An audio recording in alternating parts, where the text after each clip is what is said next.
Hi guys, welcome back to the Revive Stronger podcast. I'm your host, as always, Steve Hall, and today I have Max Coleman back on the show. He recently published a study named Supervision During Resistance Training Positively Influences Muscular Adaptations in Resistance-Trained Individuals. They were looking into the impact on supervision on people training and whether or not that led to more muscle growth than people who weren't supervised.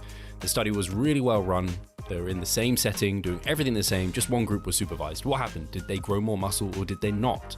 Do people within these research labs really train like weaklings, or do they push themselves really hard? We're going to find out, and then we're going to give you the practical take-homes from that study as well. What can we learn from that and apply to ourselves? Does it influence any of the recommendations that we give out there because they're all done in lab settings? Is there any influence on that as a take-home? We're going to discover that. Then we lead into just a broader discussion surrounding science, what it can tell us, what it can't tell us, what are Max's current recommendations for deloading, how does he deload, how does he deload with his clients, has there been any changes since the last time we spoke on that front, and much more. It's a really fun chat with Max. I'm sure I'll bring him on again, but you're going to want to listen to this one.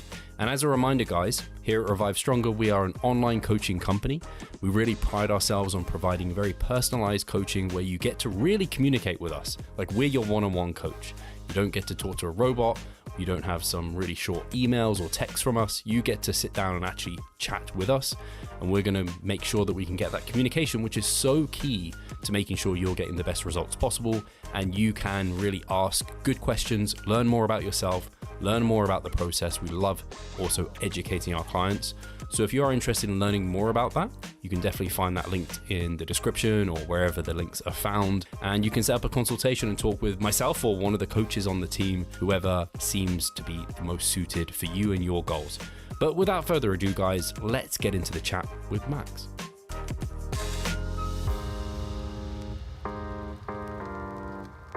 So Max, you recently conducted a study that was looking at the effect of supervision on muscle growth. And I think the interesting question, I don't know if this is the interesting question, I'm rambling here. Why was that an important study? Because I think that is important to outline. Why were you interested in what the effect of supervision is on training outcomes and muscle growth?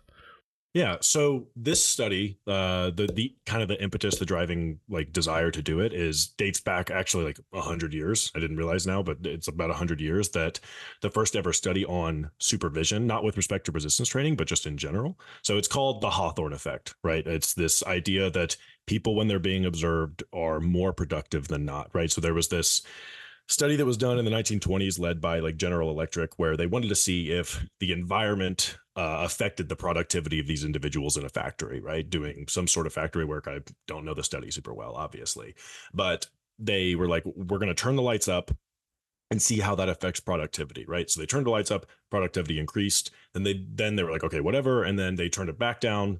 Productivity increased again. They were like, that's a little weird. And then they turned the lights down again, even darker and even darker and even darker. And productivity either stayed stable or continued to rise until it was basically super dark and no one could see anything, right? And they were like, this is really weird. And a bunch of other replication studies came out, and now we have this idea of the Hawthorne effect. And it turned out that these people were working harder and being more productive. There's some contention, I guess. There we go. Contention about why. Some people say that it's because they were being watched, like they were just being supervised, so that led them to work harder. And then some people assume or postulate that it's because they feel as if the people watching them care, like their supervisors care about their environment and the way that they are existing within the workspace, right? So long-winded there, but there have been a bunch of different studies kind of utilizing the Hawthorne effect in a bunch of different worlds. So there's a lot on teaching, like teachers tend to demonstrate better teaching practices when they're having someone view them versus when they're on their own. But there had not been one done with respect to hypertrophy, right? So that was the driving force to see if this Hawthorne effect, right, actually applied in the case of resistance training and muscle growth. And spoiler alert, it kind of did. I don't know if that answers your question, but we can get into the actual study itself if you want. Yeah, for sure. Because when I'd heard, and I actually spoke to Eduardo, I forget his last name. He was on some of the volume research, and he's the podcast would have come out with him right before this one, and he spoke about this, and I think he called it the laboratory effect. Like you're in a lab, and it always makes me think of sleep research, because sleep research, they put like all the gear on you to kind of be in the research. It's like, hey, we then use that as practical kind of advice for people sleeping at home who thankfully don't have to sleep under all this gear. But it's similar here, where we have these kind of meta-analyses that are looking at studies that all have this laboratory effect, or the Hawthorne effect, where they're having supervision, but I train on my own. So it's like, other studies as applicable in that case. Like, I think that's an interesting thought as well. So yeah, I guess before we dive into like the results, which you've kind of given away in some sense, but I still think the rest of this is interesting. What were the methods? How many participants were there? What did the training kind of look like? What did you control for? Because I think those elements are also important. Yeah, so full disclosure, I conducted this study in the fall of 2023, I believe. Yeah, so it's been well over a year since we even like finished data collection. So things are a little fuzzy with respect to the actual my experience with carrying out the study, but we have the paper obviously to rely on. So I think we ended up, I think it was around 38 subjects. That's embarrassing. I should at least know that number, right? But we all we did was we had individuals, we started with 45 individuals, both men and women, trained individuals, come into the gym or come into the lab, and they were randomly assigned to one of two groups. A group that was given a resistance training program and simply told to do it on their own and send us workout logs of them doing so. There were other ways of like checking to make sure they were doing it. They had to like sign into the gym, and we were like constantly checking in with them, right? And the other group was doing the exact same resistance training program, except they were doing so in a one-on-one basis with the resistance team or with the research team, right? So the workout was just general full body, 3 sets of 8 to 12 to concentric muscle failure for all the major muscle groups, right? We did chest press, lat pull down, leg curls, leg extensions, leg press, all like basically just a very standard full body routine 3 days a week. And again, the only difference was that half of the groups were being supervised with the research team, generally one-on-one, but sometimes as many as like 3 supervisors to 1 resistance training subject, right? And then we measured pre and post things like muscle growth via ultrasound of the biceps, triceps, and quads, body composition changes, and strength via isometric dynamometry, which is like that big torture-looking chair where we can test very specific joint angles, as well as dynamic strength. So things like a 1RM bench press and a 1RM Smith squat. So that's generally what we did. I don't know if that kind of sums it up. Yeah, for sure. There, I apologize. Yeah, no, that's fine. And yeah, I do think there were a few dropouts, as you mentioned. There was 45 at the start, male and female, and I think that there were a few dropouts, which there wasn't too many. Like you said, there was probably a good close to 40 kind of participants in there. And like you said, they're all resistance trained, following a very kind of efficacious resistance training program.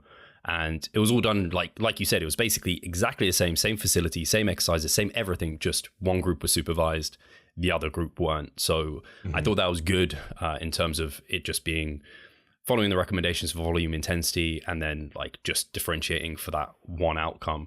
And like you're standardizing for things like diet, supplementation, anabolic steroids, all that good stuff that needed to be taken into consideration. And so, yeah, you talked about some of the things you measured. Let's talk about the results there. Yeah. And I kind of just want to piggyback off what you were saying with respect to truly standardizing. Like these individuals were using the same equipment. They were all trained. So even though these individuals in the unsupervised group were told to just go do whatever, they were still in the Lehman training facility. So they were still in the Apex building. It was the student gym, right? So you can't even say that, oh, maybe someone was at a gym with prime fitness equipment that lows the lengthen position better, right? It was all the exact same stuff. So yeah, I wanted to clarify that point. So what did we find, right?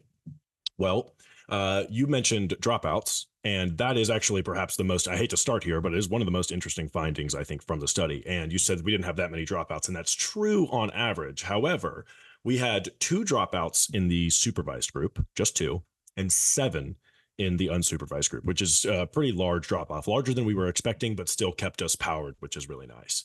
That in of itself is a really interesting finding that like, and this was corroborated by discussions with the actual subjects, but they felt as if they were kind of held more accountable because there was that supervision element, because there was that like I don't know, that trainer trainee relationship that you kind of develop. It's a little different in a research setting, but you get my point, right?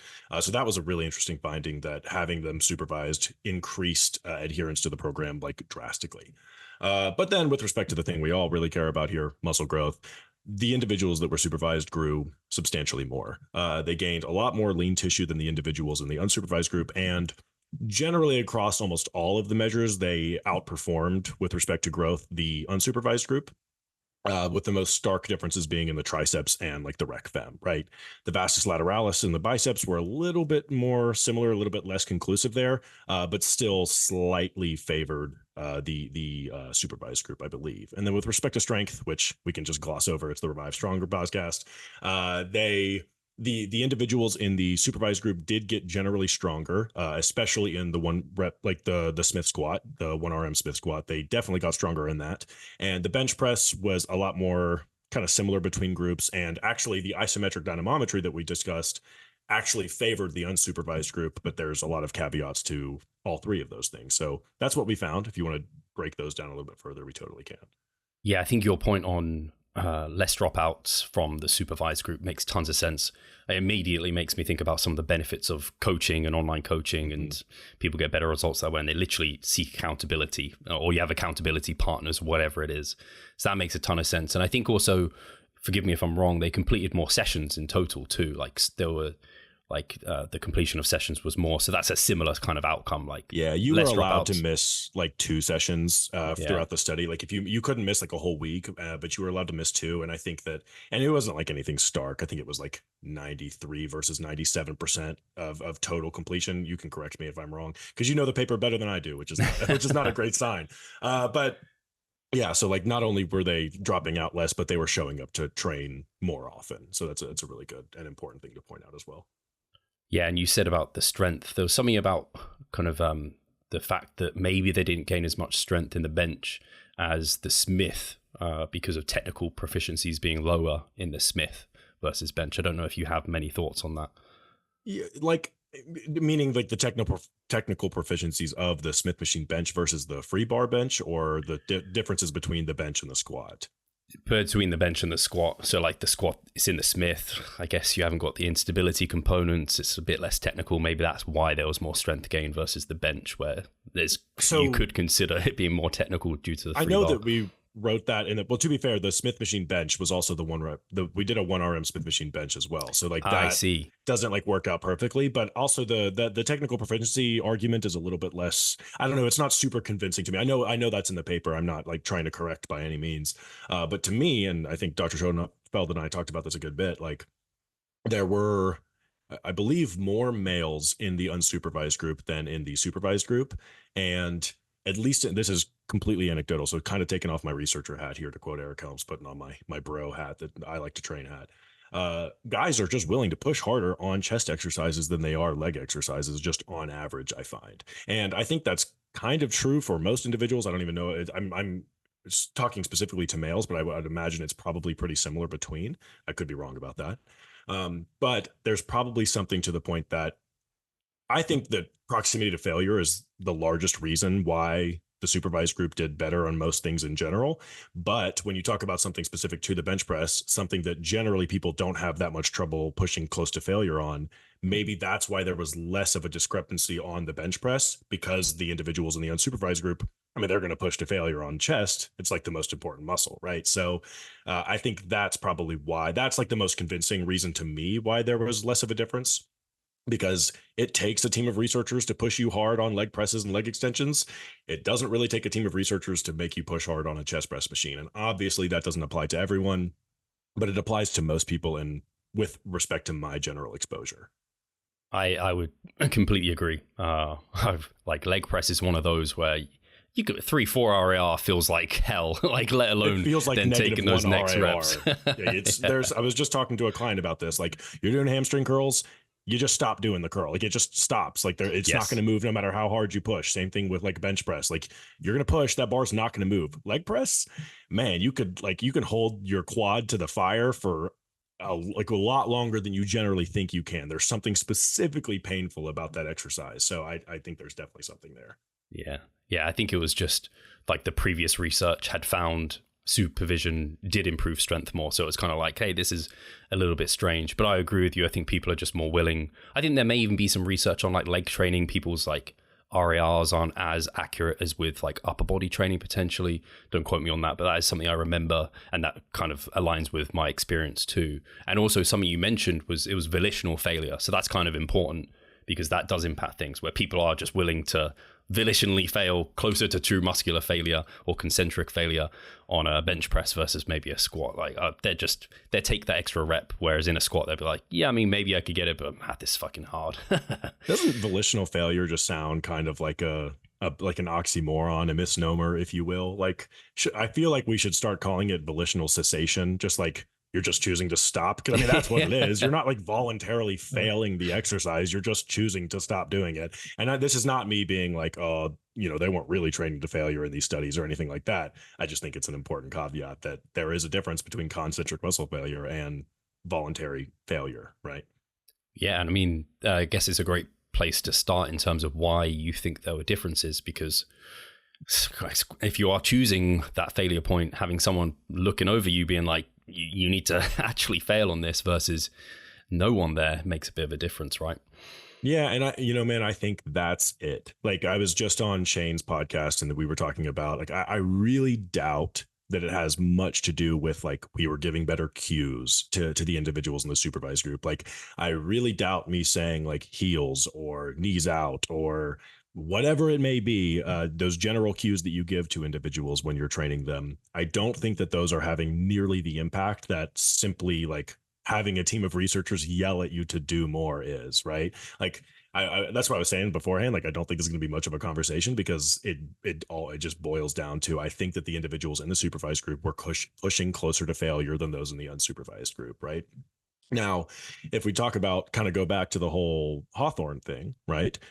Again, like I said earlier, there's some discrepancy there with respect to, is it just being watched, or is it being watched on top of thinking that these people like care about how you're doing and they generally you're building that rapport, right? So it's possible, again, possible, very much, this is very much just a theory of mine, that because they're coming in and we're asking them how they're doing, because like, man, the applied muscle development lab, it's fucking sick. Like, people are always in there, like, we're like blasting music. Everyone on the hall hates us. I'm so sorry to everyone else at Lehman that's not in our lab, but we're blasting music, we're cracking jokes, we're hanging out with the participants. Like, it's really fun, and we do really care about our participants. I mean, they're like, I think Eric Helms said, like, they're an altruistic people on average, people who volunteer to do these resistance training studies, right? So we care about them, and like, we make that very clear in the questions that we ask, and we try to make the fact that we're torturing them as enjoyable as possible for them, right? So there is something there. Like, maybe that's another reason why they were willing to push harder, is because there was that rapport. So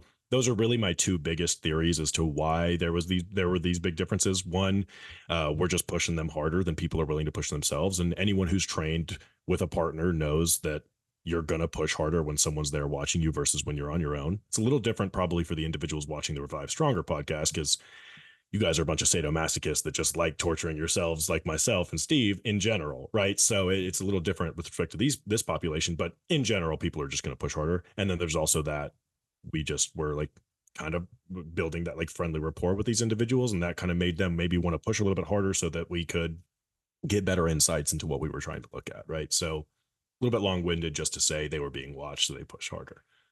That makes a ton of sense. I think I've even seen, I remember Greg Knuckles sharing something along the lines of some research that looked into two groups of people following a program. One were kind of coached versus the other just following it.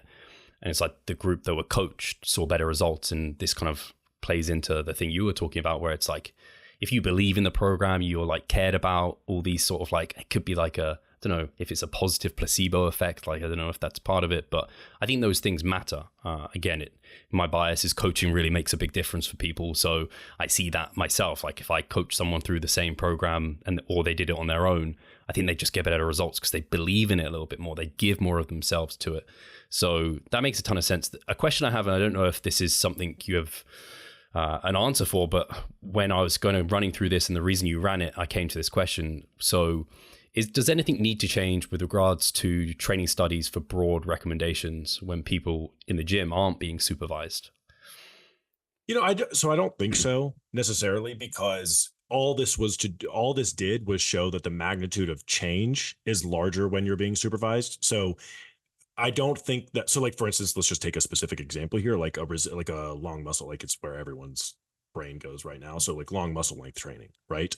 Uh, the difference might be larger between in a study that is having supervision, like the magnitude of difference between doing lengthened partials and full range is just going to be larger than if you had them do it on their own, because the growth is just going to be larger in general. We talked about how it might create a ceiling effect where you're just going to see larger growth potential during supervision, but it's just turning the dial down with respect to the potential growth in when you're training on your own, right?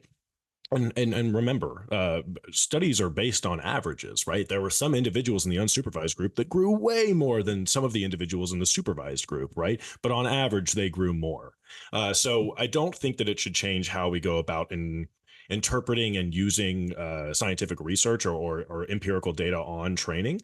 It's just a matter of it probably turns the dial up if you have any discrepancies between groups if they're being supervised. So if you had a bunch of individuals do lengthened partials on their own versus full range of motion on their own, you'd probably still see a favor of lengthened partials. The magnitude of difference is just going to be a little bit smaller, right? So that I don't think it should change anything.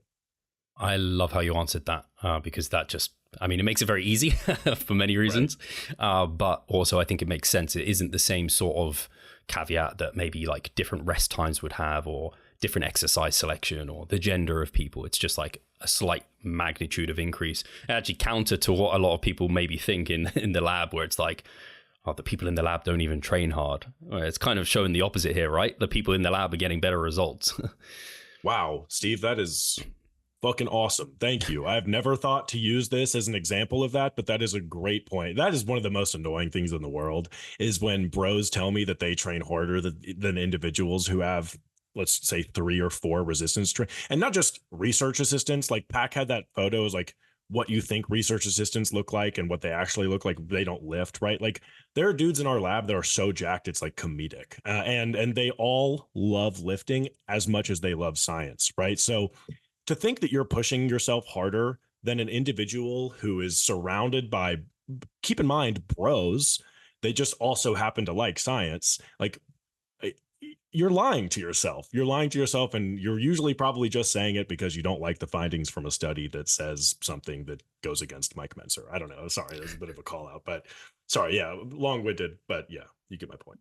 Yeah, I know. I totally get it. Again, I think we all have that. I certainly used to have it, where I'd see someone recommending something that was different to my like programming or whatever it is. I'm like, oh, like they must be, I don't know, wrong somehow. Let's see how I can make them wrong, versus trying to take it on board. And that's the bad thing with being dogmatic with these sort of things. And so yeah, anyway, yeah, I thought that was a good point anyway. So it makes me think about.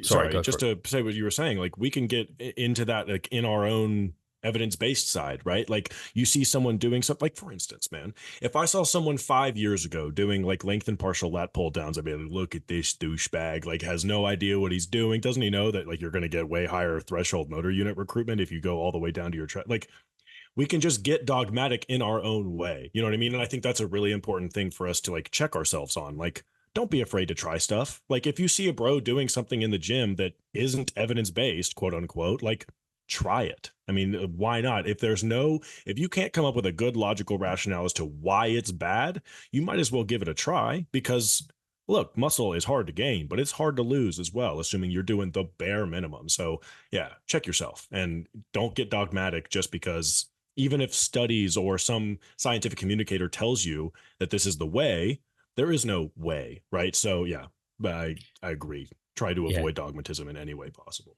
It's like that. The absence of evidence is an evidence of absence. It's like exactly. You don't need a PubMed study to give you every kind of direction in your own training. Like that's a very like poor way to go about things. Feel free to experiment and try things out. Absolutely. It's the same thing as like X not equaling 1 does not mean that Y equals 1, right? So like just because we disprove something does not mean this other thing is necessarily true. So it's a beautiful point. For sure. And so when I think about this, I think about maybe trying to find a good gym environment where people are like pushing one another. So I don't know, I think of some bodybuilding gyms where people might be in there doing that with one another and kind of they create their own little mecca, or possibly filming your sets so that you are like staying accountable to that. I can actually remember I used to do like Facebook lives of like my like top sets for like some lifts, and like I just like go live to the internet, and somehow that's some accountability. Yeah, that's super awesome. I don't know why I really did it, but I guess I mean, I know why I did it because I was like, this is good for social media, but I didn't really think about the other side of it where I might be doing impact on actual training, right? Exactly. Yeah. So I figured we were going to talk about like practical application of this study, right? And one thing people often go to is like, just have a training partner. Because like, look, I'm not going to go tell you to hire a personal trainer and it's going to make magnitude of difference in your gains, even though you totally should do that at New York City at the Live Method. But I think that just having a training partner might not always be good enough. So like, for instance, a lot of the individuals in the unsupervised group were training with their friends. So like, it was like still supervised training. In fact, there were very few, if I remember correctly, who were training truly on their own. They just weren't being like supervised, quote unquote. Right. And there were still discrepancies in growth. So I think that's really important to note, that just having a training partner probably isn't good enough, but having a training partner, like you were just saying, Steve, that's like pushing you and like creates that like environment of a bodybuilding gym where you're like really pushing each other. Like, it doesn't even have to be in a competitive way, but just like hey man, like I think you had like 2 or 3 more on that set. Don't call that an RIR3. You know, like you were at RIR6 for the set that was supposed to be RIR3. Like, let's be real with one another, right? So I think that just having a training partner probably isn't good enough. Like, have a training partner that is also motivational and like pushes you to do more. But let's say that you are like me and have no friends that like to train the way that you do, right? Or no friends at all. I think that one thing that really helped me, and kind of similar to you, Steve, with respect to like going on Facebook Live or whatever it was, when I started working with Colby Souza, shout out the homie, through Stronger by Science, the rival. Sorry, I'm talking about y'all's ops training company. Sorry, but I started working with him, and he had me start recording my sets just for like form check-ins and stuff. And I started posting those to Instagram.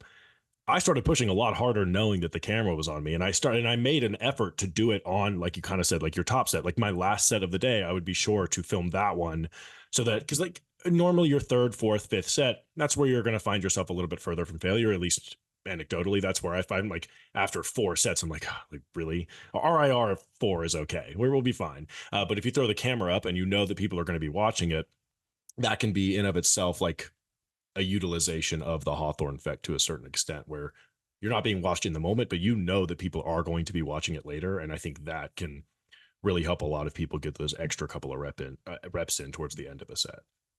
Yeah, for sure. I like that. And actually, you mentioned it. This is a question I had because I wasn't privy to the individual data points when I was reading the study. And you mentioned that some people actually got worse results with supervision, which makes me think about maybe some implications for, like, I don't know, if somewhat arousal, where there is this inverted U effect. Or I don't know if you've ever had it, Max, where, you know, you're doing, I think about it like I was doing a leg press once, and someone came over to like spot the leg press as I was going. And I'm not used to that at all. Like, I train on my own. It's just not something I'm used to. And it like properly put me off. And I was like, man, I feel so uncomfortable right now with this person like watching over me. I just tried to zone in on what I was doing. Or if I've had it before where people like sit over and like just watch me lift, and I'm just like, oh god, this is like off-putting. It's a bit of a different supervision, I think, than what you're having with people in the lab. But do you think there's something to that, like supervision could actually like lead to worse results for people? I guess it did, but I don't know if it's for that reason, where it's like this arousal type of thing. Yeah. So let's be clear. Like, I can't say that supervision led to worse results for individuals in the supervised group than the unsupervised group. All I was saying is that there are some people in the unsupervised group that grew more muscle than individuals in the unsupervised. Sure. No, you're good. It was just, it's important to point out. I think it highlights more like inter-individual differences, obviously, and like genetic differences, but I'm glad you brought that up, because when we do things like, one, I'm the same way. If I'm, well, fuck, what are you spotting me on the leg press for, first of all? And then two, if for some people it can be really uncomfortable. Like, you're right, there is an optimal arousal state for performance in general. And if you're too stimulated, your performance can drive. And if you're too calmed and relaxed, like, your performance can suffer as well. Right. And you kind of want to be right there in the middle on that 5 out of 10 scale. Now, I'm glad you brought that up, because when we do strength testing, we like I yell at the participants, and you can't really tell because I speak in a generally like low voice when I'm doing podcasts and stuff, but I have an unbelievably loud voice. And like I said, again, people on our hall hate me for this, but that can make some people pretty uncomfortable. For like a lot of like the gym bros that are coming in, like that's fine. They're used to being yelled at while they lift and while they're doing testing and stuff like that. So that kind of like improves performance. But for some people, it's like really awkward to have someone stand 5 feet in front of you in a quiet lab yelling at you to push hard. You know what I mean? And like people will start laughing.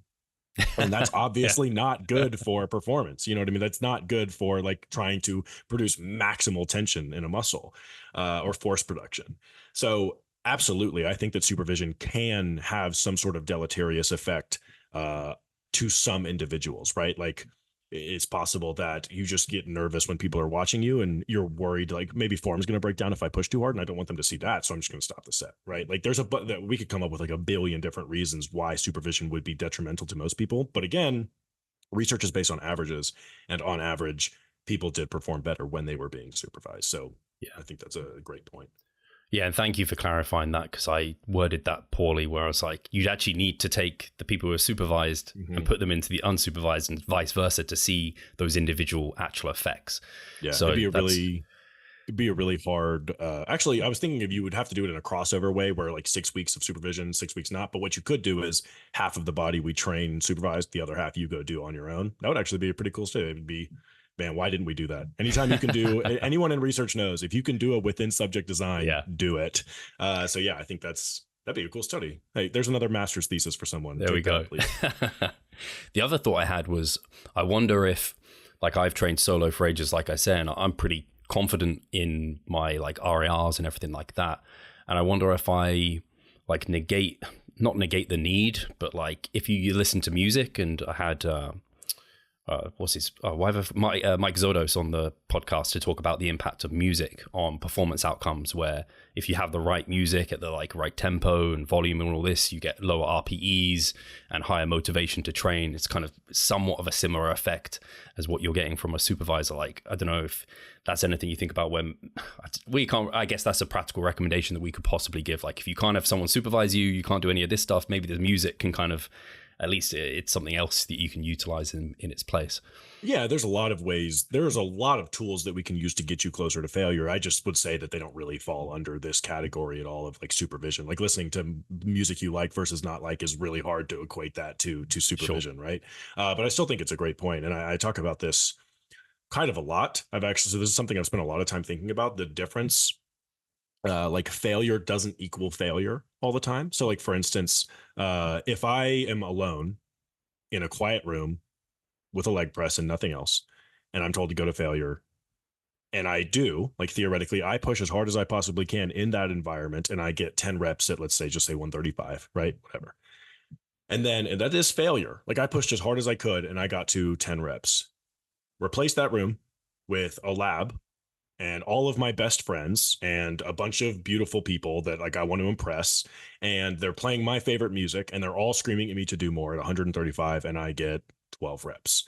They're both failure. You know what I mean? They're like, I reached failure in both settings, except one I performed better and one I didn't, right? So I think that is a really interesting thing that you were saying, like, and we even talk about that in the paper, like with respect to the limitations of the study, we use like, we would say moderately trained individuals. I don't remember the exact training age, but I would be shocked if it was more than like 5 years, right? So like very much an intermediate kind of beginner intermediate like population that we used. And it's very possible that these discrepancies between groups would be much higher if we used very novice trainees, right? Where the individuals training on their own like barely know how to exercise at all, and these individuals that are working with us are getting like a lot of like coaching and cues and tips on how to make things better. And the discrepancies would have been a lot lower had we had 50 Steve Halls who can push just as hard on their own probably as they can with a group of people watching them. But Steve, if I can kind of poke and prod at what you were just saying, kind of like unpack that a little bit. You recently had like a Revive Stronger meetup, like a client meetup, right? Did you do any training during that? Like, were you training Correct. during that? Would you say that you pushed harder with all of those people there than when you were on your own? And like, I want an honest answer here. Like, it's fine if the answer is no, but just genuinely curious, like by yourself versus with a bunch of Revive Stronger clients, do you see any discrepancies there? Yeah, it's a good question. If I did, it was small, I would say. Like I said, I'm very confident in the amount that I can push. But yeah, I had like, there's a clip of one of my clients, Kraz, when I was on the pendulum squat and I'm coming up for the last rep, and he like shouts at me, "Come up, like stand up, Stephen." And I was just like, watching it back, it's like hilarious. But yeah, what I can definitely say, so for myself, maybe it's hard, like I'm trying to be honest, and like I think I push pretty hard on my own, just because of like you said, I've been doing this for like literally training on my own for like 15 years basically. So like I've had to have like learned that skill in a sense. And I listen to some crazy music that just hypes me up. And those anime, like yeah, motivational it actually is anime. I've got Goku screaming in my ear. Come on. But what I can say is, I think other people of my other clients who are there pushed harder than they normally do. And I've had, I don't know why this feels like I'm bigging myself up, but I had several clients afterwards saying like, I saw how hard you were training there to like 0 RAR, and I'm like, I don't train that hard. Like it gave me like a renewed sense of what training hard really means. So I do think having people around like who are like doing the do definitely can influence you to kind of learn and moderate your own kind of training. Yeah, I think it's like a really important thing, even for, and like you were saying, the differences are small, but you've been training for 15 years and there was still something there. You know what I mean? Like there was still something inside of you that was like, we got an audience, like let's push here. You know what I mean? And it's a little different because you have an audience of 70,000, no matter what, assuming there's a camera up in front of you. So, but the fact that there was even something there at all for you, like with respect to you feeling like maybe you pushed a little bit harder, you're probably not Steve Hall if you're listening to this podcast. Like you're probably not someone who can push on their own incredibly close to failure on every single set that you do, right? So utilizing some of these tricks probably will benefit you to a certain extent. Here soon we're going to see just a litany of training vlogs popping up. That would be kind of cool. Yeah, I'm glad you said that though, because that is a question I had. Like these guys weren't super experienced. Do we think, and you basically said people with less training experience would have got even more benefit from it. People with more training experience are going to get much less benefit from it. But I do think there's probably. Yeah, probably. And sometimes I wonder even, I've certainly had this with clients where they've trained with someone and they're like, yeah, maybe I pushed a bit too hard because I had like someone with me.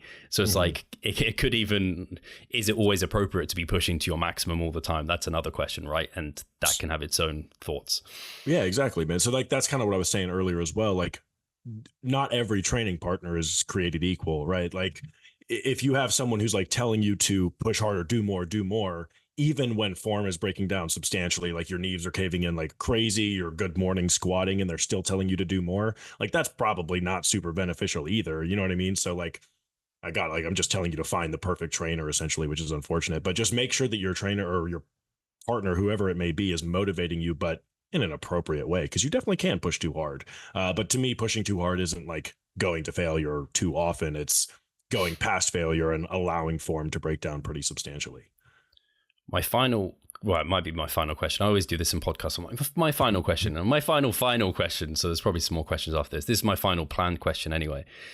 Do you think because people who are training on their own maybe aren't training quite as hard, if you were auto-regulating your set volume, for example, you find you're less fatigued, you maybe can do more volume because you're not generating as much through the sets that you're doing. Could that individual who it's kind of just like they're just slightly further from failure than they thought, could they make up the difference through additional sets and it kind of work itself out? So if you are training on your own, you're worried you're not training hard enough, like as long as you're pushing yourself either through the volume, like you're having to push yourself through the volume to kind of equate the difference, if that makes sense. So it does make sense. And it's a very logical like question. However, it's not how I would solve the problem. Like if I had an individual that just wasn't pushing close to failure, I'm not going to throw them more sets to make up for it, because what that will likely do, at least in my experience, sorry about that. In my experience would be they would just push further. They would just push further away from failure because they know they have more sets to do. So it would end up doing probably more harm than good by just tacking more on. Like it would be like someone doing a poor job of something and you being like, okay, well, here's more responsibilities so you can make up for the fact your work isn't that good in the first place. You know what I mean? Like it's just not ideal. And I think that Eric Helms said this after Zach Robinson's paper came out. Shout out to both of the homies. He was like, maybe it's a good idea to really establish a good relationship with failure and make sure that our clients are capable of pushing pretty close to failure. And then without sacrificing that level of intensity, then we can start adding on more and more volume, right? So I would never solve a problem with more issues for that person to worry about, right? I would say we really need to establish getting closer to failure. And in fact, I might do the opposite. I might be like, look, man, one set. That's all we want. One set, but let's push it on this one. And then once they've like kind of proven to themselves and to me that they're able to get a little bit closer to failure, then we can start tacking on more volume. But who knows? And we also know that like to make up for a distance from failure, you kind of have to add like a disproportionate number of sets to like actually make up that difference, right? So not how I would solve the problem. I don't think so. I get the like the theory there, but I don't think that it holds up. Yeah, I guess like on paper it makes sense. If you're just not quite pushing as hard, make up for it by doing more. But I completely agree with you that leads people down, I don't know, what I'd call something like a volume trap, where like they just end up doing less and less good quality work. And I like that analogy of like if you have 100 tasks to do in the day versus 10, the 10 gonna, I mean, the 100 at the same standard of the 10? No, because you're rushing through them. And I've certainly been there where, and I don't think you can make up, at least in my experience, when I've tried to, I've got into that trap where my sets haven't been appropriately challenging. I've got into high volume. Like I look back at one of my programs. The back, right? Like you saw my story. For sure. It's embarrassing to even talk about it. Like 70 sets of back. Like madness. Like when I think about it and I think about what I do now, I'm like, I wouldn't be able to survive that with the way I train now. And I don't think I was growing like optimally because I made up for it through volume. So I think your critique of that potential argument holds very true. And I would agree with you. I've definitely swerved my opinion, especially with Zach Robinson's paper coming out, where I'm much more happy to pull on that intensity lever, really make sure people are challenging themselves before thinking about adding additional work there to do. Yeah, it sucks that Zach Robinson's paper came out very close to when the Enos 52 set study came out, because Milo and I were at dinner. Dr. Milo Wolf were at dinner with like Dr. Pack and Dr. Schoenfeld, and of course, shout out Rico. If you know, you know. And we were talking about how those two studies came out, and it's like it kind of seems like you got to take the intensity lever and the volume lever and just push them both forward. It's not like you get to kind of choose which one goes further than the other. We got to push close to failure, and we have a lot to do. Like we've been seeing this. Sorry, I'm kind of rambling at this point, but we've been seeing this huge revival of Menser, second time bringing him up, and I think that the reason is, I've thought about this so much. I think people just want to believe that all you need is one set, like past failure. Like, is that it? Like, is it just that you really wish we didn't have to do more? So you just willingly are willingly ignorant to the data that we have and just believe that this one bodybuilder from the 70s, like knew the secrets of getting jacked. You know what I mean? Like, we got to push hard and we have to do a lot. Like, I'm sorry, but that's just like kind of what it seems to be. Now, I'm not saying that you have to go do 52 sets to all out failure every single week for all of your muscles. That's silly. And that's not my recommendation at all. But I don't think that you can make up for a lack of volume by pushing past failure. And I don't think that you can make up for a lack of intensity by doing 70 sets for back a week or something like that. Do you not see the progress you would like? Are you sick of writing your own programs? Or perhaps you need some accountability in order to stick with a plan? Then it's time to start working with us. We at Revive Stronger offer a truly personalized coaching service. You'll get more than just an email with some macros or random cookie cutter program. With Revive Stronger, you will be the center of our attention. You will receive your own fully individualized training protocol alongside a customized nutritional strategy. We created the coaching around your needs, wants, personal preferences, and your own unique lifestyle. Every single week, we delve into your program in order to make appropriate adjustments so that we we get the most out of your time and the best possible outcome. We help both female and male athletes to seriously change their body composition by adding more muscle mass and decreasing fat tissue. No matter if you're a competitive bodybuilder or just want to look better, if you need help with your progress and taking your physique to the next level, our coaching is for you. It's time to make a change. Sign up today and let's revive stronger. Yeah, I think there's kind of this sweet spot between the two, right? Where you need to work within a proximity to failure and to failure at times. And then you need to work within a range, probably a volume therefore. And if you're too far of either extreme or you go past those kind of ranges, now you're in no man's land. Where if you're doing like one set past failure, it's like, yeah, now that's not enough. Or if you do 70 sets, but you're at like 10 RAR, like you're probably not being able to grow very well. So I definitely, but I think that range is a little bit more narrow than we once thought. Like in the ENIS study, like I hate to keep bringing up one study, but just it's a pretty powerful study and it really shocked a lot of people. And it's one that people are familiar with. So I think it's good to use. They were doing 2 RIR on every single set, except for the last set, which they were going to true failure. Right. So, and they were doing like, I think it was on average, it wasn't 52 sets. Obviously, I think it was like 30 something sets for like the high volume group. Right. So that's not a very narrow range, or that's not a very wide range, meaning like they weren't like 5 RIR doing 52 sets. They were like really close to failure. And for those of you who actually know how to use RIR, 2 RIR is a really hard set. Like that's not an easy set, especially on squats, leg presses, and leg extensions. Like I agree that there's a narrow range. And if either one of those levers is pulled too far forward or too far back, like you're probably not training optimally. But the intensity lever, I think, has to stay pretty far forward, and then we can start manipulating the volume lever a little bit. Yeah, I would agree with that. And yeah, I think some people, unfortunately, I actually posted up a story and I like stated my weekly volume for quads, and I think it was like less than 15. It was like 14 sets or something. And people were like, "Oh, is that one session?" I was like, "No, that's my weekly volume." They're like, "Oh, but the ENIS study, like 52 sets." I'm like, oh, like I'm not training. I'm not them. I'm not training like them.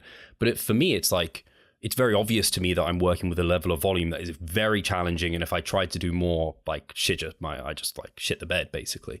So that's the thing that blows my mind is like my brother, do you not think that Steve has tried other things? Like how you've been lifting for 15 years. Do people think that you've just dogmatically adhered to one training style the entire, like, do people not think that you've maybe tried higher volumes? Like, I think that's crazy. I think people always know that they have the right answer and just think that you've never thought about it. So Mike Israetel was just talking about his like bodybuilding, the spirit of bodybuilding, I think is what the episode was called on the Iron Culture podcast. And he had people reaching out to him post show and being like, did you try this? Did you try this? And he's like, motherfucker, like I have been doing this my entire life. Like if you think there's something that I haven't thought of, I promise I've thought of it. And he talked about why that's like a problematic way of thinking and how he doesn't like actually adhere to that. But it's still crazy to me that people think that like Steve Hall hasn't tried higher than 15 sets a week for quads and stuff like that. Sure. It just, yeah, but it also just shocked me how they see one study and they just grasp on it. It's kind of, that's the new thing. That's the new way to train. And it's kind of frustrating because again, it comes back to like the full body of literature. And if anyone listened to the podcast that I did with Milo Pack and Brad Schoenfeld, like did the practical recommendation of generally 10 to 20 sets change? It did not. Whereas I think so many people just jumped on like, oh, I need to do more. And it's like, well, if you are sure you're training hard and you're recovering easily, yeah, that's probably a bit of a bump to try a bit harder. But it's not suddenly, it's similar to, I guess, your deload paper where probably some people jumped on and was like, oh, I don't have to deload then. It's like, well, I mean, maybe just at some point you probably will need to if you're really pushing your limits. But maybe not, like for me, it just reinforced, let's really make sure auto-regulating and testing clients, not just letting them be like, oh yeah, it's deload next week. Yeah, Steve, I'm ready for my deload. Be like, no, do you need that deload? Let's look through some like overreaching symptoms and signs. Oh, you feel great. Let's go.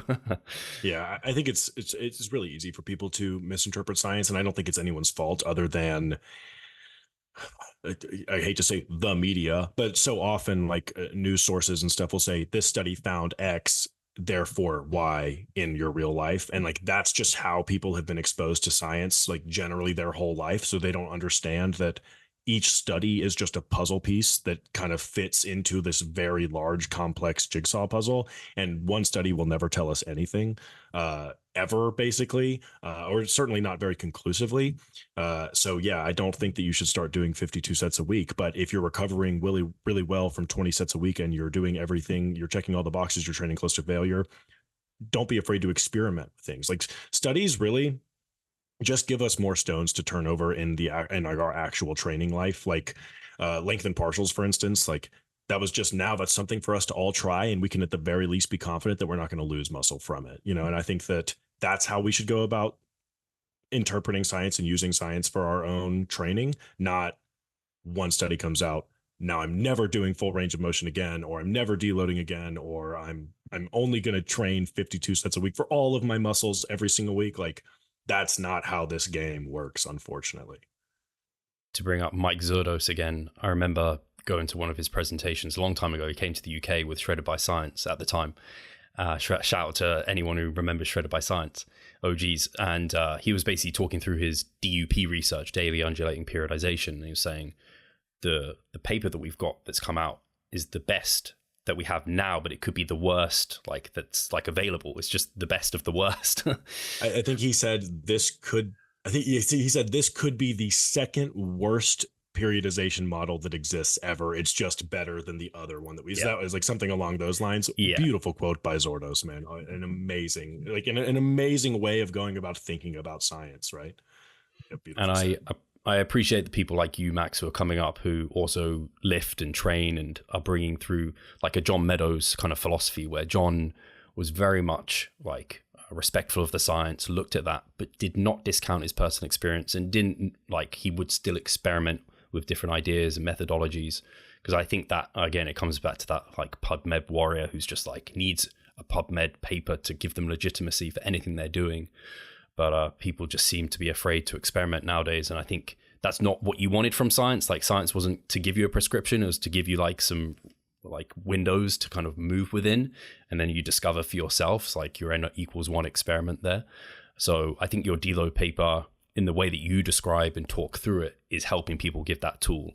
And again, it's like you said, when people misinterpret it, like they just take maybe what they want from it, or they see one person like quoting a section from it and then not the whole context. Maybe a really famous influencer making a post that deloads are worthless based on one study. No fingers pointed. I love you, homie. You know who you are. And so does everyone listening. But point being to what you were just saying with like respect to science not being able to prescribe us anything, like, I love that quote. And I when I got into like the evidence-based side of fitness when I was like around 19, I really, really wanted every paper to tell me exactly what I should or should not do, right? We want, as Eric Helms, as often as he says it, like, research is never going to tell you what to do on leg day. But we really want it to. Like, I really wish that research would tell me exactly what to do and how I can train optimally. Because, look, man, this shit sucks for a lot of people. Like, training is hard, and like even the people that love it, like Steve and I, we recognize that it's a form of self-torture to a certain extent. So we want to know that what we're doing is at the very least getting us closer to the goal that we're trying to achieve, right? However, once you get like deeper and deeper into the game, you start falling in love with the fact that research doesn't tell us what to do. It just kind of points us in a general direction, but it gives us a ton of autonomy with respect to how we go about structuring our training, right? So, like, for instance, the drop set paper that said there was no difference between drop sets and traditional training, traditional straight sets, right? When I was 19, I would have been like, damn it. Which one though? Like, tell me, please. And now I'm like, oh, great. I have this tool in my tool belt. If I have a client that doesn't have a lot of time, I can make a workout for them that's extremely effective, and they can get it done, and they don't have to worry about missing out on gains because they're short on time. You know what I mean? So it sucks, but it's also really beautiful that we kind of get to structure our training however we want to a certain extent within some certain confines to make this a more sustainable and longevity based game. I've been trying to come up with new phrases for many ways to skin a cat, or many roads to Rome. It's many ways to layer a cake. It's the new one. That's beautiful. I like that. But it's true. And I agree with you. I used to be in the same, like, that's where I was talking about when I remember discovering like if it fits your macros and flexible dieting, but I come from like a pure clean eating background, whereas like these foods, and man, I did not like that. I was like, I've spent how many years like eating this way? It wasn't required. But then I learned, I could be more flexible. Dude. Yeah. I'm the exact opposite. And then I was like, I can eat, because I loved lifting from as young as 12, but I didn't really care about like diet or anything like that until I was like 16, 17. And I tried things like keto. I've tried every diet under the sun, like paleo, keto, all that shit. Oh, your paleo post was funny yesterday, by the way. I didn't know I had a box of cereal for breakfast. Yeah, for sure. But like, I then, when I was 18, was like introduced to If It Fits Your Macros, and it's like was the first diet that ever like worked for me, because it was just like very clear cut. Once again, like the type A left brain personality that likes everything in their boxes. Like the fact that we could use math to prescribe energy like calculations for weight loss and weight gain, that made a lot of sense to me. It was really cool. And I like then dogmatically adhered to that and thought that there was no way for me to lose weight or gain weight if I was not like deliberately checking each box every single day. Like I was one of those people that was like proud that I got my macros to the gram. You know what I mean? Like that is not a good way of going about it, everyone. And it took like a really long time of me realizing like there is a much more balanced way of doing this. Like I can loosely track things, but I generally know how many calories and protein is and stuff. And like there are ways to achieve that goal without needing MyFitnessPal downloaded on your phone, essentially. Yeah, it's like, unfortunately, I sometimes get into discussions with people where they've increased their step count by like, I don't know, a couple of thousand on a day. And they're like, should I change the amount of food that I eat today? And I'm like, oh, gosh, like you don't need to like have this perfect check-in, check-out system of trying to match things up every single day, and you can't. Yeah. And to be fair, like it's usually not their fault. I mean, MyFitnessPal will tell you if you hook it up to your like health app on your phone, it'll be like, oh, you walked 500 steps today. Here, go have a Thanksgiving dinner. Like you've earned it. Here's 2,000 extra calories because of the 1 mile you walked. So like, it's not their fault, obviously, but like, yeah, you're never going to know. And like that would be perfect, obviously, if you walked and then that would allow you more calories. That would be perfect, except we know that sometimes your body compensates for that energy you spent in other ways. Maybe you're fidgeting, you're taking your glasses off less between sentences. Like you're never going to know how many calories you burned that day. And when I was a kid, I used to wish, or not a kid, when I was like 18, 19, I was like, one day there's going to be this like rice grain sized robot that flows through my blood and knows exactly how many carbohydrates and protein and fat I've eaten for the day. So it'll hook up to my phone so I can know exactly to the gram how much I need to eat. And now I realize just how silly that is. Now it's still a cool idea, obviously, but like it's certainly not going to get me any closer to my bodybuilding goals. You know what I mean? Yeah, I think I'm so far removed from like Fitbits and stuff that give you like a calorie burn that you've had for the day. I can't remember the last time I tried to check what these gave me. And they're probably even worse actually than like calorie calculators. But people, again, it comes back to that personality of that archetype person who really likes black and white answers. Oh, I can plug in my body weight, activity, and that's the exact number of calories I need.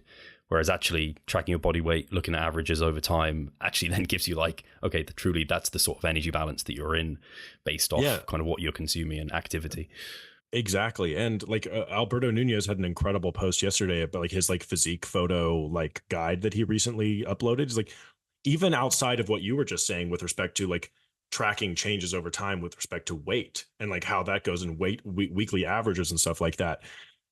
That is also inconsequential, assuming that visually you are or are not changing, right? So like, let's say your weight isn't budging at all, but all of a sudden you have abs and veins in your arms, like 2 years down the road, obviously. Like, are we pissed that you didn't lose any weight? Like, I sure hope not. Like, we've clearly made progress, and this is a visual sport. It's a visual game that we play. So I try, like, being the like scientist person that I am, like, it's really hard for me to move away from data as like an objective data with respect to this game. But like objective data is to a certain extent worthless to us if it's not tracking or comporting with the visual changes that we're seeing in our physique year to year, decade to decade over the course of a lifting career, right? Yeah, and Chris Barricat's done some really interesting posts on like body recomposition and achieving it with pretty advanced individuals. And I guess it also speaks a little bit to the energy surplus data that came out from Eric Helms, where it's like, oh, we don't really need to push like large surpluses probably, and there's going to be excess fat gain and stuff like this. And I think there's obviously caveats to that. One paper, especially in that area, there's such limited data. But it just, again, it comes back to that. There's many routes to this destination. And maybe you can mass more aggressively, you might have to do more often mini cuts, or you can just go slower and you kind of eventually get to the same sort of destination probably. Like we like to think there's definitely ways we can optimize stuff, but I think we don't have precise enough tools at that point, like at this stage, to be able to definitely know that. No, and even if we do one day, like again, no matter how precise the tools, no matter how accurate the tools, like they don't matter if visually we are not changing. Like it is a visual game. Like like you don't get extra points from a bodybuilding judge because your BIA or your DEXA looked better the day before than it did last season. Like there's nothing there at all except for how do you look on stage. It's why the conversation of like edema which is a dumb conversation for a lot of reasons, but like no, like you're not actually getting better, it's all edema. Like who gives a shit? My delts look capped, and like I don't care if it's because they're swelling or because the myofibers themselves have gotten larger. My delts look capped, and like that is a positive adaptation that is happening. I don't care what's getting me there. You know what I mean? And that's a bit of an extreme stance, but and to your point with like the surplus thing, like that shit sucks. I wish I could eat way more and get like I wish I could build muscle faster, and I wish that I didn't have to worry about excess fat gain. But it's not one study. You know what I mean? We have like two, call it three-ish studies kind of pointing us in that direction. Like take your time on bulks, my well-trained friends. Like you'll be glad you did. In fact, and I'm sorry, I'm like really taking over here, I apologize, but like that is the biggest mistake I made throughout my entire lifting career, was rushing my bulks. Like but without question, it has halted my progress or stalled my progress so much more than any other mistake that I've ever made in the gym. I can promise you that, because I thought that I was building more muscle rapidly, but what I was doing was gaining a ton of fat, getting really unhappy with the way I looked, dieting down to get lean, bulking back up. And like over the course of like, let's call it 2 or 3 bulk cut cycles, I could have been bulking that entire time, building a substantial amount of muscle and then cutting it all off and then going again. And I think that if you take nothing else from what we've talked about, this has nothing to do with my study, but take your bulk slowly, because I think that you will be very happy that you did so, especially if you're a more well-trained individual. Yeah, I agree. I think I used to be worried about like losing out on gains if I bulk too slowly, or I become desensitized to the ability to grow muscle at some point. And I think it was useful for me to actually kind of kick me up the arse to like go through true bulk phases and give myself time limits to get to certain body weights, because I was at the other end where I was like really dedicated to P ratios, for example, and like, I have to stay lean so I can't gain very fast, and then I have to cut really soon. Whereas then I kind of was a bit more assertive with those gaining phases, and that helped. And then I've kind of got back to a bit of a middle ground where I'm like, okay, like it's okay if your weight didn't go up 1 week. You don't have to suddenly push up 100 calories. You're all right. But that's kind of the issue, partly being self-coached too, I think. Like I needed that perspective outside maybe to help me at certain times. But yeah, I think that's the cool thing with, again, like I said, the guys that like you there, data-driven strength, we've got Pac, Milo, like some of the younger guys that are coming through. It's kind of opening up. There's just more research coming out from what I gather. Like there's just more, and it's being done and communicated in a really nice way, because you guys are all social media savvy. You've got like podcast mics or your own podcast, and you're willing to spread that information out and kind of give everyone the credence there. And then you have excellent mentors too, like Brad, then kind of passing that down to you guys. So I think it's getting better and better as time moves forward, where people are hopefully understanding it better. Because I think sometimes, I don't know if you see this, Max, where people see like another study and they're just like 52 sets of quads and more growth. Ugh, eye roll. This is ridiculous. This is why science is a joke. And they just get put off by it. But if they actually like listen to the authors and people like yourself who are kind of communicating really, really well, then they'd actually be able to take that on board and use it to their advantage versus just ignoring science because it's challenging. Like it's showing strange outcomes to them that they don't fully understand. No, who would do that? No one didn't like the ENA study just because it went against their ideology. Yeah, no, I think, and like the thing is, like researchers will be the first person to tell you the limitations of their study. So like Zach Robinson's failure meta regression, like he will be the first to tell you that there are a ton of assumptions that he made to reach his like final conclusion in that paper, and he will list them out before he even starts talking about the paper. He'll talk about the limitations of the paper, and that's a really important thing to note. Like us being aware of the fact that this science isn't going to perfectly comport with your experiences or even our experiences. Like oftentimes, like, man, I love deloads, and like my study didn't say that deloads are worthless, but it did kind of like make me question my own ideologies with respect to deloads. Right. I had something else to say with you, with what you were just saying, but I've already lost it. So I'm sure it'll come back to me in a second. We can move on to, because I was interested to hear maybe where you've gone since we obviously discussed your paper, whether or not you tried out any different strategies, deloading, if you'd kind of fallen to something that you really enjoy, or I'm just interested to know where you're at with that currently. I'm so sorry. I do remember what I was going to say. Oh, you remember? We were talking about how science was getting a lot better, and we were just coming out with more and more studies. I just talked about this on Shane's podcast. I don't think people know, but exercise science as a discipline of science in of itself started in the 1960s, which sounds old. I mean, 60 years is a long time, right? But compare that to math, or compare that to physics, or compare that to anatomy or biology or chemistry, studies and disciplines that have been around for millennia, like centuries and centuries and centuries, right? So people are changing their mind constantly in the field of exercise science because it's an infant field where new findings are coming out constantly, and we have to change our mind. Like I was just talking about how my friend is getting his PhD, shout out Miggy, is getting his PhD in with a name like Miggy, you'd be shocked, but he's getting his PhD in like theoretical quantum mechanics or some shit like that. And how often do you think his professors come in and be like, guys, something that we thought was fundamental to our field has changed? We just questioned full range of motion training. Like that is a huge turnaround. There's a reason Milo Wolf won, I think it was like the NSCA's article of the year. Like it was a revolutionary article, and it changed something that was foundational to the way that we think about resistance training. So yeah, a lot of new stuff is coming out, and I don't want people to think that that individuals like myself or yourself are constantly contradicting themselves. We're just following the data. And the data changes, and the data are what the data are, and we have to adapt to what we're learning from science. So yeah, we don't do 52 sets a week for our quads anymore, but maybe we're a little bit more willing to push past that 10 to 20, set range that we have kind of not dogmatically, but adhered to for the last several years, right? Okay. That's it with that. But what was the question you asked me before I started rambling? No, absolutely. No, I like that. I like the kind of introduction that it is a new field. And yeah, it always saddens me when I see the way Brad Schoenfeld communicates, and he's very careful to say words like probably and maybe and like caveats basically all over the shop. And people hate it. They're just like, why is that such a wide range? Why is it maybe? Like, but it's because that's how scientists talk.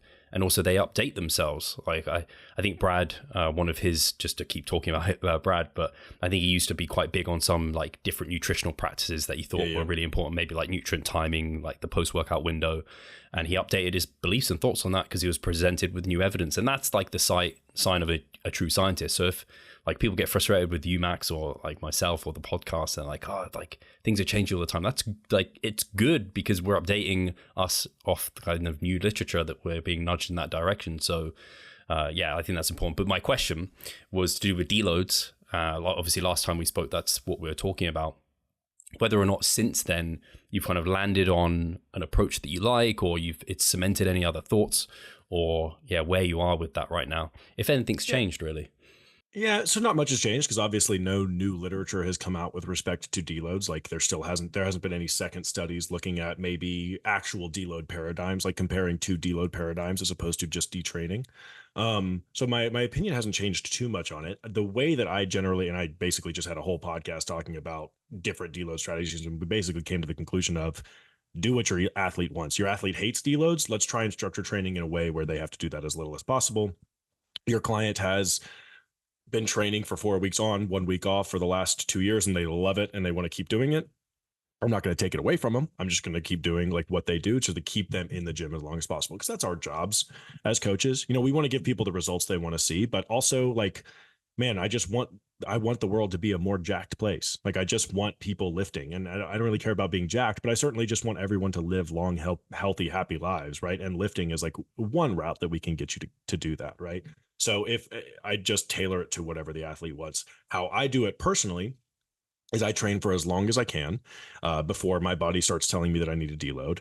And I almost always train 6 days a week, right? And usually in the first 2 days after, like, let's say 8, 9, 10 weeks of training, I'll start like feeling a little weird. Like my shoulder will start hurting a little bit. Like my knees will start feeling a little weird, whatever it may be. And I'll just be like, you know what? Train today, maybe tomorrow, kind of play it by ear, and I'll take the rest of the week off, like 4 days, 5 days, just completely away from training. And then I'll just pick back up. And I've really enjoyed that.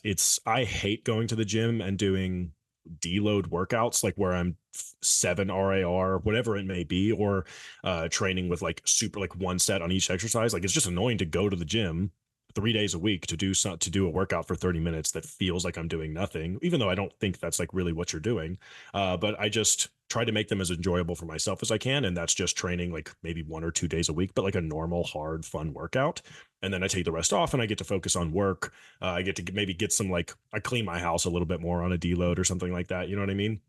And then with respect to like athletes and stuff, if you're Gen Pop, your vacations or your deloads, and generally you're not just pushing that hard in general in your training, so we don't need deloads that often. And you're kind of like we should tailor deloads around your life, not your life around deloads or anything like that. And I know people who've done that, where they're like, I know that I'm going on vacation, like I know that I have a deload here and I have this free vacation for work, so I'm gonna use this here, like, because that's my deload week and that's when I want to go on vacation. I'm like, man, that's fucking crazy, but I get it. But like, this is a hobby. No, not for like a lot of people like us, where it's like kind of our job, but for most people, this is a hobby, and we should treat it as a hobby. You know what I mean? Like, let this kind of enhance your life. Don't let your life like kind of dictate around your hobby of lifting weights, right? So long-winded there, kind of rambling, but I don't have a Coleman et al. Deload paradigm that I have my athletes follow. If you like training close to failure with a little bit less volume on your deloads, cool, we're going to do that. We'll do like 5 or 6 sets per muscle group.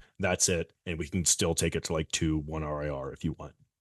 If you're someone who like kind of likes that 1/3 of the volume and we're reducing like RIR as well, totally fine as well. And then finally, like, if you just straight up don't want to go to the gym for a week, that's totally fine with me. And the data is very clear. The data are very clear. God, I hate that word.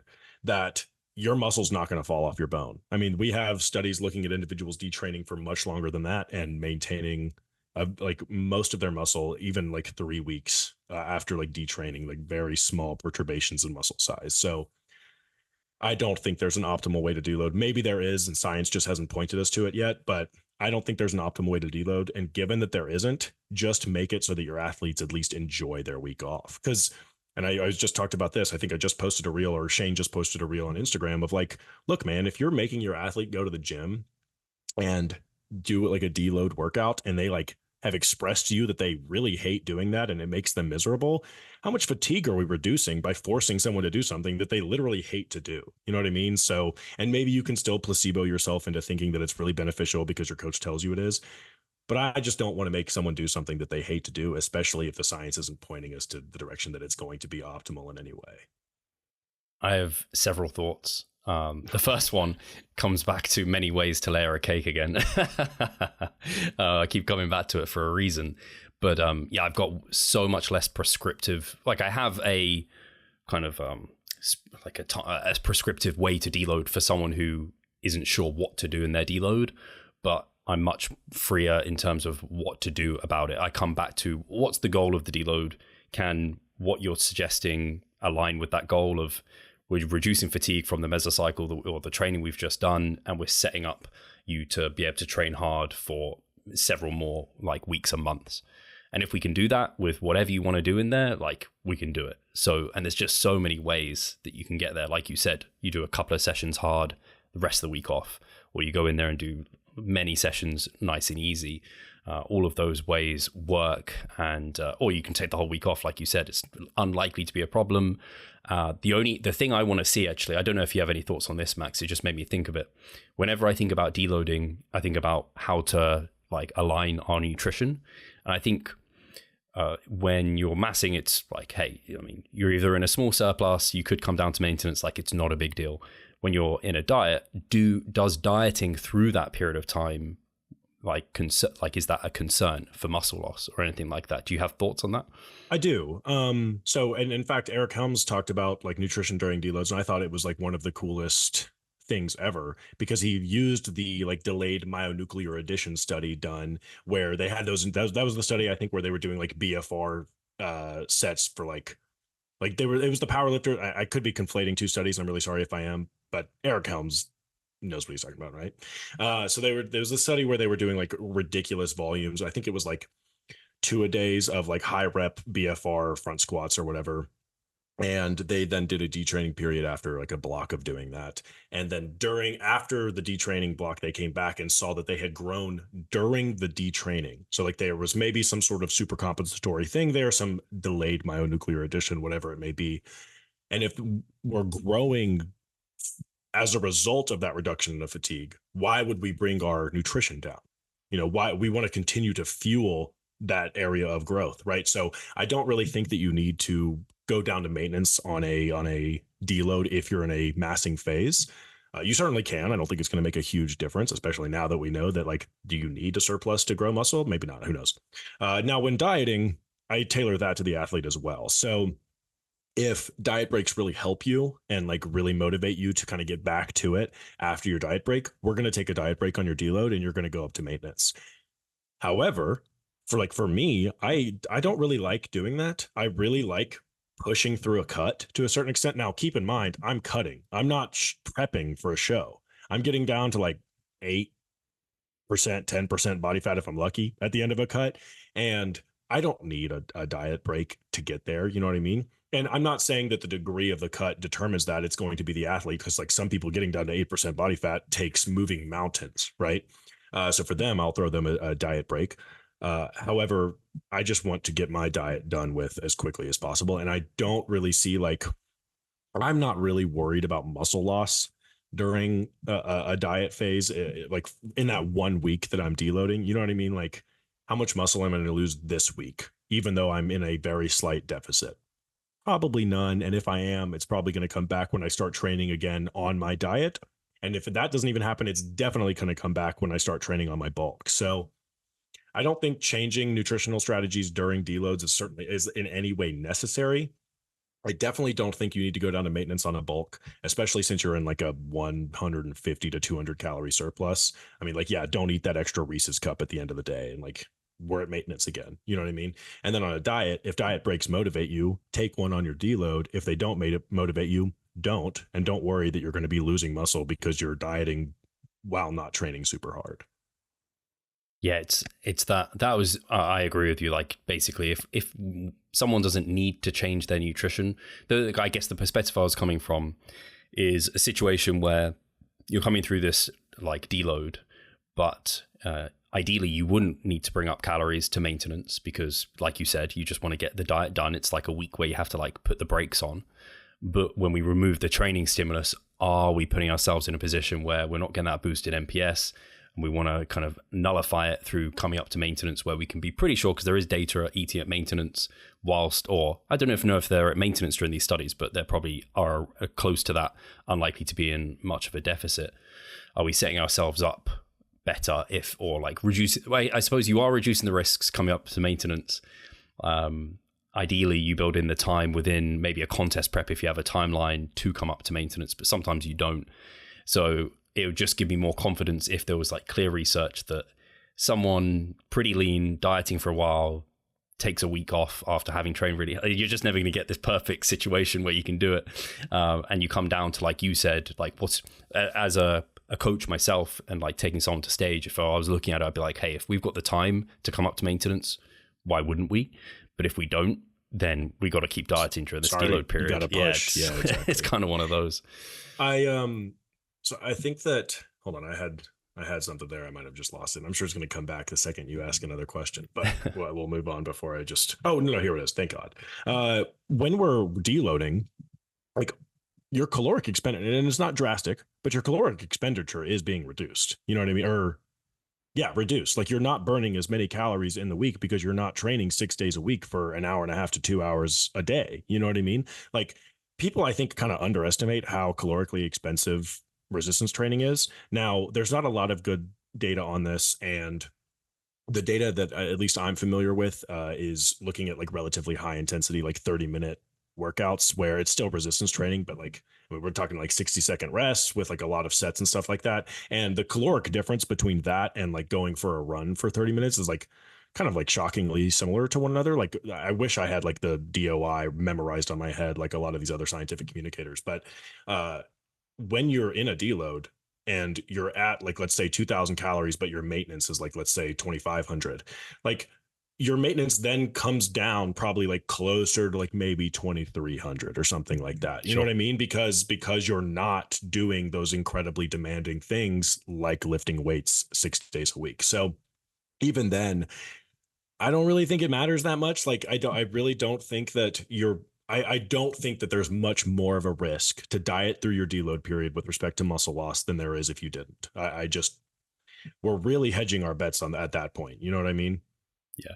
Yeah, so, I think it's kind of one of those that you don't have an answer either way. So I think, like you mentioned and I kind of mentioned, take it on an individual by individual basis. If someone doesn't enjoy, like theoretically, I understand the argument to why you would want to come up to maintenance. You get better recovery. More than likely, I would imagine you're going to store some glycogen that's going to help you through the next training phase, whatever.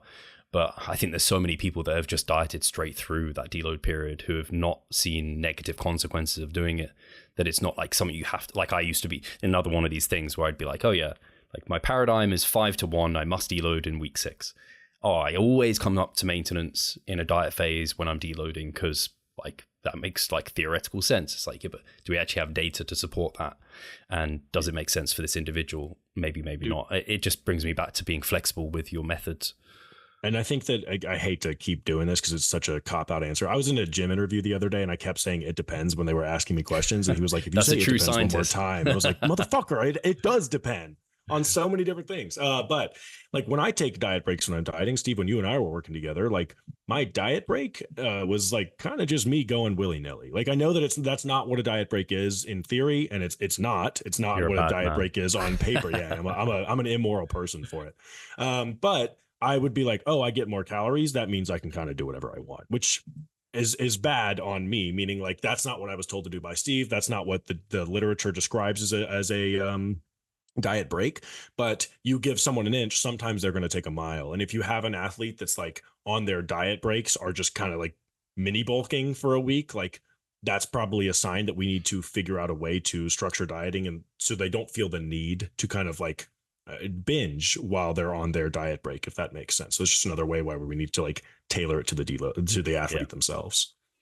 Yeah, and with the literature we have, there's no like strong evidence that diet breaks are way more successful like for people. So again, it comes back to that individual to individual basis. So I like that. And again, it comes back to science not really giving us like true definite answers with things, and you have to take what you've got in front of you at face value. And I've appreciated this discussion, Max. I don't know if there's any other points you wanted to make, but I'm happy to. Maybe we don't really need to come back to the we dive quite far from the supervision study, but like you said, it was pretty clear.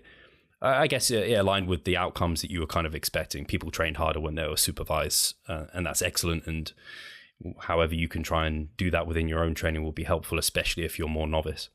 Mm-hmm. Yeah. And I think that like, if I had like one thing to say about that is like, if you can't get a training partner, if you don't have a personal trainer, throw a camera up, like throw your iPhone up on a 5-pound plate while you're doing your set and like maybe post it somewhere, maybe don't, but just go back and watch it. So you can be like, okay, that felt like an RPE 8, but looking at it, that last rep was pretty quick. So like, just, like visual learning or like just being able to like kind of self-check yourself is really valuable. So try that out if you haven't, and it'll kind of give you maybe like a little bit of that Hawthorne effect while you're by yourself.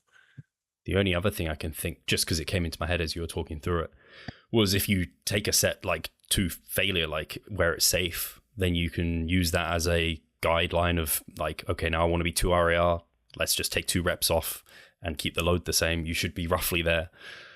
Dude, yeah, training to failure is like, Mike Israetel and Jeff Nippert had the overrated, underrated thing. Like, I'm team training to failure is underrated. Like, I don't think that people really value anchoring, like setting that anchor, and knowing what it feels like to fail is really beneficial for knowing what 2RIR feels like. And I think that a lot of people in the evidence-based community, like in general, kind of like shy a little bit too far from failure in general. Sure.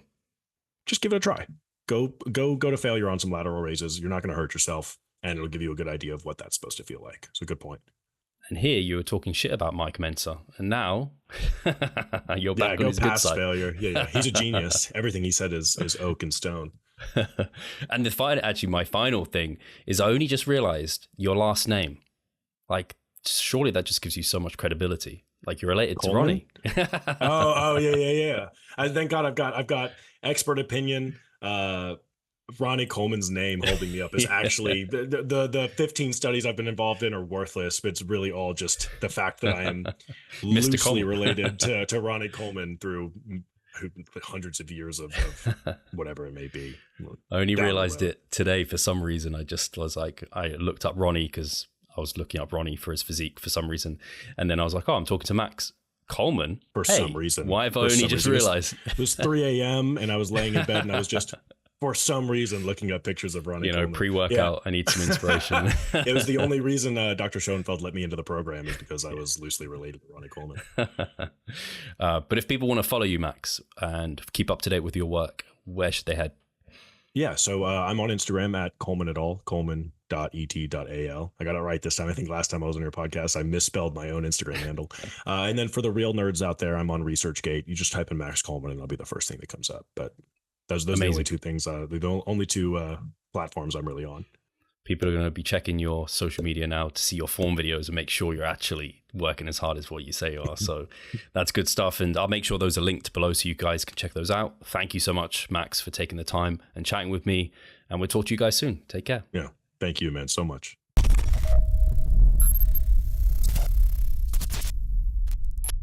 Losing weight fast while maintaining muscle mass.